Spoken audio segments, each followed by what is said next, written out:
Yo guys, welcome back to another video. Today we've got a match analysis, something that I did for the Spurs game, explaining how Thomas Tuchel outwitted, outclassed Jose Mourinho in the London derby. But today I've picked out a few different, I'm looking over here because this is where my TV is. This is where I'm seeing what you see right here. The game. I've picked a few scenarios and where the game was won and lost, some Chelsea attacks, some Sheffield United attacks, how Chelsea defended, how Chelsea attacked, and how we ended up coming away with the win. Starting off with this one. So you can see here, Azpilicueta with the ball. This is very early on, and Azpilicueta could have gone to Reece James, who could have looked for Mason Mount in that space. He could have gone into Olivier Giroud to his feet, which is where he predominantly likes the ball being played. Or he could have gone all the way over the top to Timo Werner, who, let's just recognise the space here. The space is in behind the Sheffield United line. That red is the space that we're trying to exploit with the likes of Timo Werner running through. His pace is very dangerous, running into the space. So as you can see here, in this scenario, Azpilicueta actually went to Timo Werner. Or he attempted to go to Timo Werner.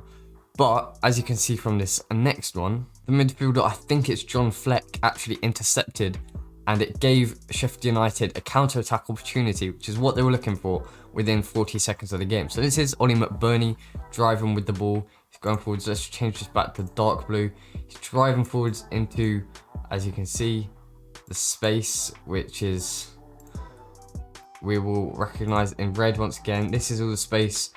Because Azpilicueta gave it very easily away and Chelsea weren't ready to give it away, it just leaves, let's choose yellow, Andreas Christensen, Antonio Rudiger, and Jorginho. You could just take Jorginho out of the equation. Rudiger and Christensen behind the ball, in front, shielding Mendy in goal. So Jorginho was running back with, that's Ollie Burke to his right, but as we all know, Jorginho is not one of the fastest players in the Premier League.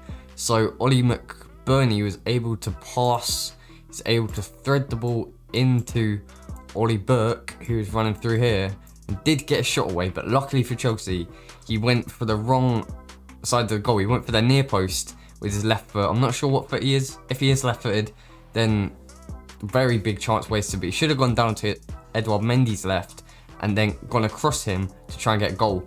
But luckily for Chelsea, it wasn't meant to be, and we were still had a clean sheet within 40 seconds. So this is another attacking opportunity for Chelsea. Here's Mateo Kovacic on the ball here. You can see Ben Chilwell, Olivier Giroud, who's very isolated in this game despite playing two up top. Timo Werner here was dropping very deep, and Mason Mount is playing in the number 10 role, sort of, with pushing a lot more forwards, but then also came back as well, doing his defensive duties at the same time. So Mateo Kovacic has the ball. I've actually just got rid of the ball. You can't see the ball there. So as you can see here, there's basically only two ways Mateo Kovacic could have passed the ball. He could have gone to Chilwell, or he could have tried to gone round the corner into Timo Werner, or he could have just gone safe back to Jorginho. But we didn't go back safe to Jorginho. We went to, or Mateo Kovacic went to Ben Chilwell, who then had opportunities to knock it around the corner for Olivier Giroud, but he's not the type of striker to run onto the ball. He's a very strong but slow striker, and he wants it at the feet. But Timo Werner, however, does like to run through, and as you can see, he's on the move. This is getting very messy. He's on the move and sees this space. Let's recognise the space of red again, in behind the Sheffield United line, and there's a lot of it there. And you can see Mason Mount anticipating. And if we go on to the next one, Ben Chilwell was able to find Timo Werner with a through ball, and then had the chance to pull it back to Olivier Giroud here and get a shot for his left foot, or pull it back a bit further for Mason Mount, who was ghosting in the box just like Frank Lampard would have taught him, and then hit it with his left foot or his right foot into the bottom corner.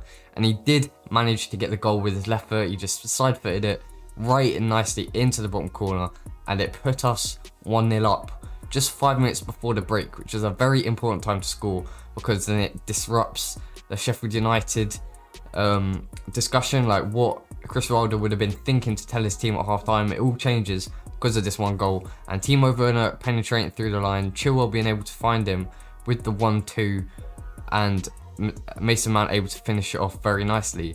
And I was very happy with this goal because in my fantasy football team, I captained Mason Mount because I thought he'd do well against Sheffield United. So as you can see here, this is a screenshot from the Chelsea FC highlights. If you go to draw again, then you can see this is the Chelsea back line. There's Azpilicueta marking Ollie McBurney. There's Jorginho doing what he does, just standing there, filling the void. And James Christensen not really marking anyone. You could say that he's marking this man. Can't recognise who it is. You could say he's marking this man, but he's not really. He's too far away to be marking him. Rudiger marking, I think that's Ollie Burke. And then who even is this? Chilwell. Oh yeah, that's Chilwell. Next to Chris Basham. Alright, this is messy. Let's rub this all out. All we need to focus on is the last two. Ben Chilwell and Chris Basham. And I think this is John Fleck again. Mason Mount putting pressure on, but he needs to put more pressure on. He needs to put more pressure onto the ball to force the cross early. Reece James wary of, is that Lowe? Bogle, whichever wing back it is. Olivier Giroud doing okay there because if he passes to him, then he's under pressure from Olivier Giroud. He could have gone, John Fleck could have gone out to Lowe or Bogle, whoever it is, but instead he went searching for the back post. It's Chris Basham, centre back, for their three at the back. Obviously, they like to get forwards, and Chris Basham ends up, I wouldn't say winning the header because he brought it down, and then Ben Chilwell fouled him. But as you can slightly see, he is offside by a fraction. Just his foot, he's offside. Really, you can't quite see here, but he was offside. Chilwell gave away the penalty, but it was disallowed because he was offside, and he couldn't have scored even if he was fouled. Even if he did score, he was still offside, so it wouldn't have counted. So I wouldn't say this game was lackluster because there were 3 goals, 1 calamitous from Antonio Rudiger, 1 very nicely worked by Mason Mount, and the other one, which I did not involve, was Timo Werner just rushing the keeper and forced the penalty, and which Jorginho nicely tucked away. There weren't too many attacking opportunities, but this was one for Sheffield United. Ollie McBurney with the ball here. Let's so call him in yellow once again. Ollie McBurney, Mateo Kovacic. Oh, that's Jorginho, isn't it? Yeah, Jorginho needs to be closer to him. I'm guessing Ollie McBurney just took him on, and with Jorginho's lack of pace, he was just able to get past him too easily. Mateo Kovacic, look at the Sheffield United players. There's one here. Timo Werner's got him. If you pass to him, he can snap up. I'm hoping that Ben Chilwell or Marcus Alonso, whoever was on the pitch at this moment in time, is somewhere around where, like behind I am. You can't actually see him there, but hopefully he's just out of frame.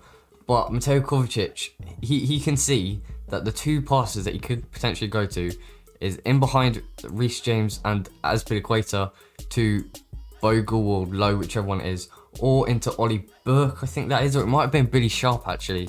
I'm not sure. Might have been Billy Sharp, might have been Ollie Burke. I'm not sure. And he did actually, if we rub, it's getting messy. This is getting messy.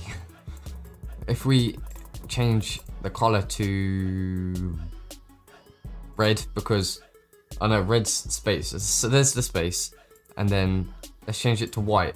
Ollie McBurney did a little sort of dinked pass in behind Christensen. It landed about there, or maybe a bit further actually. It probably landed about there, and the rest is history. If you've seen, Antonio Rudiger and Mendy just miscommunicated. Rudiger was trying to knock it back to Mendy, but even if he had knocked it back to Mendy, he couldn't have picked it up because it would have been a back pass. Instead, he just touched it round Mendy and scored one of the most hilarious, I guess you could say hilarious, but I was kicking everything. I was mad at the time. Rudiger, he had a solid game, so I don't think you can... If we had drawn that game, then Jesus, that would have made me very mad. But he had a solid game. I don't think he made up for the own goal, but he had a good, solid defensive game with a few positives to take away from. So I think he could have had a worse game. I think other than that, he would have had a very almost man of the match worthy performance if it wasn't for the own goal. But just this little dink pass behind Christensen in front of his own player. He was looking for his striker, Ollie McBurney, but just the little dink pass, it caused mayhem and ended up with Antonio Rudiger scoring the own goal. That is all today. Thank you very much for watching. This is my match analysis on Chelsea 2, Sheffield United won. This was obviously the one, as you can see here. My hand's not there. This was the one.